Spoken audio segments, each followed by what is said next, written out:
Hello friends, welcome to my channel V commerce academy, जिथे मी वंदना तुम्हाला शिकवते अकाउंट हा विषय अत्यंत सोप्या पद्धतीने. मुलांना आजच्या व्हिडिओमध्ये आपण कॉस्टिंगचे काही न्यूमरिकल क्वेश्चन डिस्कस करणार आहोत. तर व्हिडिओला सुरुवात करण्याआधी तुम्ही जर चॅनलला नवीन असाल तर चॅनलला सबस्क्राइब करा आणि हो व्हिडिओ तुम्हाला कसा वाटला हे देखील कळवा.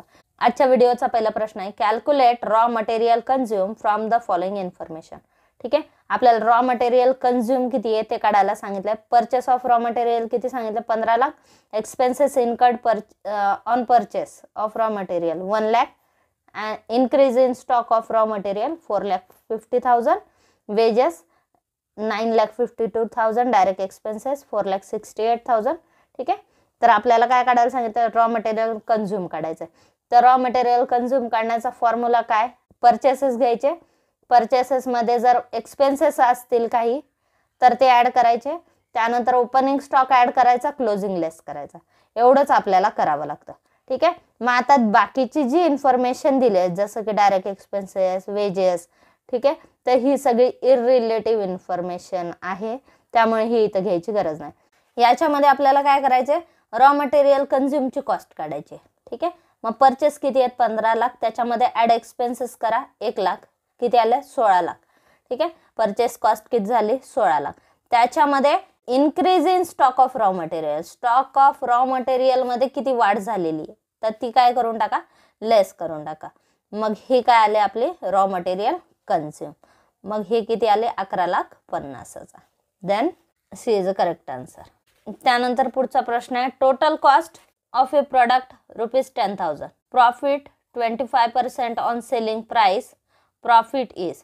आता या ठिकाणी आपल्याला प्रॉडक्टची कॉस्ट किती सांगितले, 10,000 आणि प्रॉफिट किती सांगितला, 25. कशावर, सेलिंग प्राइसवर. ओके, आता इथं आपण काय गृहीत धरला, टोटल कॉस्ट किती सांगितले आपल्याला, 10,000. त्यानंतर आहे प्रॉफिट किती सांगितला, 25% सेलिंग प्राइसवर. मग आपण ही जी सेलिंग प्राइस आहे ही 100 गृहीत धरा. ठीक आहे, 100 गृहीत धरली सेलिंग प्राइस. सूत्र काय आहे, selling price is equal to cost plus profit. Cost आणि प्रॉफिटची टोटल म्हणजे सेलिंग प्राइस असते. मग सेलिंग प्राइस किती आहे, 100. मग प्रॉफिट किती आहे, 25%. ठीक आहे, सेलिंग प्राइसवर 25% प्रॉफिट आहे का नाही. ठीक आहे, मग 25 रुपये प्रॉफिट आहे. मग जर समजा 100 रुपयात 25 रुपये प्रॉफिट आहे तर 75 रुपये काय आहे, त्याची कॉस्ट आहे. ठीक आहे, आपल्याला 75 रुपये कॉस्ट आपण काढली आणि त्याची व्हॅल्यू आपल्याला 10,000 सांगितलेली आहे प्रॉब्लेम मध्ये, बघा इथे. ठीक आहे, 75 ला 10,000 तर 25 लाख किती, आपल्याला प्रॉफिटची अमाऊंट काढायची आहे, 25 रुपये प्रॉफिट आहे. ठीक आहे, मग 25 गुणिले 10,000 भागिले 75 किती येते, प्रॉफिटची value 3,333. Then C is correct answer. त्यानंतर पुढचा प्रश्न आहे, calculate the value of closing stock from the following.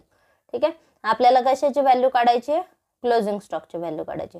आता या ठिकाणी बघा, क्लोजिंग स्टॉकची व्हॅल्यू आपण कशी काढणार, इथे opening stock of finished goods किती दिल्या, 500 युनिट, 2,000 त्याची कॉस्ट सांगितली. कॉस्ट ऑफ प्रोडक्शन किती सांगितले, 10,000 युनिट आणि 50,000 त्याची कॉस्ट सांगितली. ठीक आहे, कॉस्ट ऑफ प्रोडक्शन म्हणजेच आपल्याला 10,000 युनिट प्रोड्यूस करण्यासाठी किती खर्च आला, 50,000. ठीक आहे, मग 50,000 भागिले 10,000 करा बरं. ठीक आहे, मग पर युनिट कॉस्ट किती येते, 5 रुपये. ठीक आहे, पर युनिट कॉस्ट किती येते, 5 रुपये. क्लोजिंग स्टॉक मध्ये किती युनिट शिल्लक आहेत, 1,000. 1,000 गुणिले 5 करा, कॉस्ट किती येते, 5,000. क्लोजिंग स्टॉकची व्हॅल्यू किती येते, 5,000. Then C is correct answer. आता इथे बघा, कॉस्ट ऑफ प्रोडक्शन किती सांगितले, 50,000. ठीक आहे, युनिट किती आहेत, 10,000.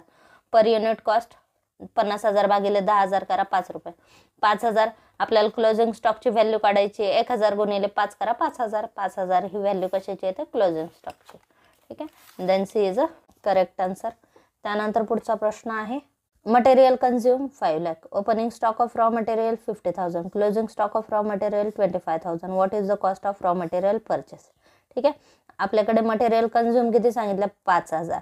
त्यातलं ओपनिंग स्टॉक किती आहे, 50,000 आणि क्लोजिंग स्टॉक किती आहे, 25,000. ठीक आहे, आपण मटेरियल कन्झ्युम किती केलंय, 5 लाख. ठीक आहे, त्याच्यामध्ये जो क्लोजिंग स्टॉक आहे म्हणजेच आपल्याकडे शिल्लक असलेला माल तो ऍड करा. 5 लाख प्लस 25,000 किती येतात, 5,25,000 आणि त्यातलं 50,000 म्हणजे ते आलं आपलं मटेरियल कन्झ्युम. आपल्याकडे त्यातलं 50,000चं आधीच होतं, ते मायनस करून टाका, ही येते आपले cost of raw material purchase. तर इथे बघा, आधी आपल्याला काय करायचं, रॉ मटेरियल कन्झ्युम किती आहे, 5 लाख. त्याच्यामध्ये क्लोजिंग स्टॉक आता आपल्याकडे आहे 25,000चा. 5 लाखाचा आपण कन्झ्युम केला आणि 25,000चं आपल्याकडे मटेरियल अजून आहे शिल्लक. ठीक आहे, मग अवेलेबल मटेरियल किती झालं? 5,25,000. अवेलेबल किती आहे? 5,25,000. त्यातलं आधीचं जुनं किती होतं? 50,000चं जुनं होतं. म्हणजे नवीन आपण परचेस किती केले? नवीन आपण परचेस केले 7,75,000. ठीक आहे, 7,75,000 आपल्याला इथे काय विचारलंय? Material purchase. What is the cost of raw material purchase? मग ती किती आली? 4,75,000. Then B is correct answer. त्यानंतर पुढचा प्रश्न आहे, royalty paid on sales 89,000, software development charges related to product cost 22,000, calculate direct expenses. Direct expenses काढायला सांगितले. जर आपण जे प्रोडक्शन करतोय त्याला आपण रॉयल्टी पेड केली ती 89,000 आणि सॉफ्टवेअर डेव्हलपमेंटसाठी जो खर्च केलेला आहे 22,000. हे जरी डायरेक्टली प्रोडक्शनशी रिलेटेड खर्च नसले, मग डायरेक्ट लेबर किंवा डायरेक्ट वेजेसमध्ये येत नसले तरी हे खर्च केल्याशिवाय प्रोडक्शन होणार नाही. त्यामुळे ते येतात डायरेक्ट एक्सपेन्सेसमध्ये. म्हणजे दोन्हीची टोटल घ्या, ही येते डायरेक्ट एक्सपेन्सेस. 89,000 प्लस 22,000 किती येतात? 1,11,000. हे झाले आपले direct expenses. Then B is correct answer. त्यानंतर पुढचा प्रश्न आहे, if selling price of product is ₹85,800 and the profit margin on cost 10%, the amount of profit will be. ठीक आहे, मागचा आपण प्रश्न प्रॉफिटचा घेतला, तिथे सेलिंग प्राइसवर प्रॉफिट होता, इथं कॉस्टवर आहे बघा. ठीक आहे, तिथे सेलिंग प्राइसवर 25% प्रॉफिट दिला होता, इथे कॉस्टवर 10% दिलेला आहे. ठीक आहे, मग आपल्याला इथे काय काय सांगितलं? सेलिंग प्राइस सांगितली 85,800. आपलं सूत्र काय? Selling price is equal to cost plus profit. हे सूत्र आपण सेल्सच्या बाबतीत यूज करतो. आता इथे आपल्याला काय सांगितलं? कॉस्टवर 10% प्रॉफिट सांगितला, मग प्रॉफिट घ्या 10. हा प्रॉफिट कॉस्टवर सांगितला त्यामुळे कॉस्टला 100 घ्या. ठीक आहे, मग 100 प्लस 10 सेलिंग प्राइस किती झाली? 110. ठीक आहे, मग ह्या 110ची प्राइस आपल्याला ही सांगितली 85,800. मग आपण काय केलं? 110ला 85,800 तर 10ला किती? ठीक आहे, मग काय केलं? 10 गुणिले 85,800 भागिले 110. मग इथे किती आलं? 7,800. हा आला प्रॉफिट. ठीक आहे, लक्षात घ्या इथं आपल्याला काय प्रॉफिट कशावर सांगितला तो बघायचा. ठीक आहे, प्रॉफिट ज्याच्यावर सांगितला त्याला 100 गृहीत धरायचं. मागच्या प्रॉब्लेममध्ये आपल्याला सेलिंग प्राइसवर प्रॉफिट सांगितलं त्यामुळे त्याला आपण 100 गृहीत धरलं. आता इथं कॉस्टवर 100 प्रॉफिट सांगितलं त्यामुळे कॉस्टला 100 धरा. ठीक आहे, मग कॉस्ट 100 गृहीत धरली, मग प्रॉफिट आला 10. मग 110ला 100 प्लस 10 किती येतात? 110. सेलिंग प्राइस 110 म्हणजेच 85,800. या ठिकाणी 10ला किती? मग 10चा आपण व्हॅल्यू काढली तर ती किती येते? 7,800. म्हणजे बघा सेलिंग प्राइस 85,800 लेस प्रॉफिट 7,800 केलं तर कॉस्ट किती आली? 78,000. ठीक आहे, मग 78,000वर 10% काढा बरं, किती येतात? 7,800. मग हा आला आपला profit 7,800. Then is a correct answer. प्रश्न आहे, if the direct labour is ₹42,000 and factory overhead 40% of conversion cost, what will be the amount of factory overhead. ठीक आहे, FOH म्हणजे काय? Factory overhead. आपल्याला काय सांगितले? लेबर कॉस्ट सांगितले 42,000, फॅक्टरी ओव्हरहेड किती सांगितले? 40%. आता कन्वर्जन कॉस्टचं आपल्याला सूत्र माहिती आहे.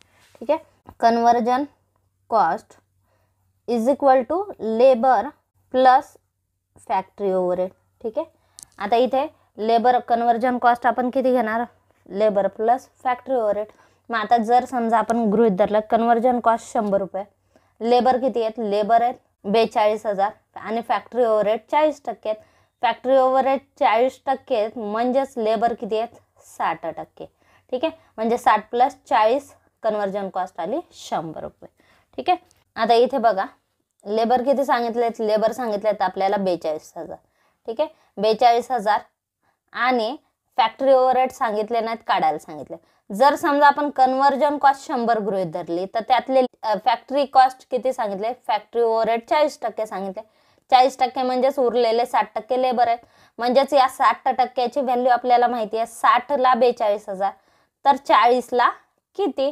ठीक आहे, मग आपण काय केलं? 60ला 42,000 तर 40ला किती? मग कॅल्क्युलेशन कसे करायचे? 40 गुणिले 42,000 भागिले 60, उत्तर किती येतं? 28,000. ठीक आहे, म्हणजे आपली इथे कन्वर्जन कॉस्ट इथे काय विचारलं आपल्याला? फॅक्टरी ओव्हरहेडची अमाऊंट विचारली. देन फॅक्टरी ओव्हरहेडची अमाऊंट किती येते? 28,000. Then C is correct answer. त्यानंतर पुढचा प्रश्न आपल्याला विचारला, if the direct labour ₹36,000 and fix overhead 40% of conversion cost. What would be the amount of fix overhead. मागच्या प्रश्नासारखाच प्रश्न आहे. आपल्याला काय विचारलं, डायरेक्ट लेबर 36,000 सांगितले, फॅक्टरी ओव्हरहेड 40% सांगितले कन्व्हर्जन कॉस्टच्या. What would be the amount of fix overhead. Fix overhead म्हणजे बाकीचे जे ओव्हरहेड आहेत त्याची अमाऊंट फाइंड आउट करायला सांगितले. ठीक आहे. डायरेक्ट लेबर किती आहे, 36,000. मग इथे आपण काय घेतलं, डायरेक्ट लेबर बघा 36,000 घेतले, फॅक्टरी ओव्हरहेड किती सांगितले, 40%.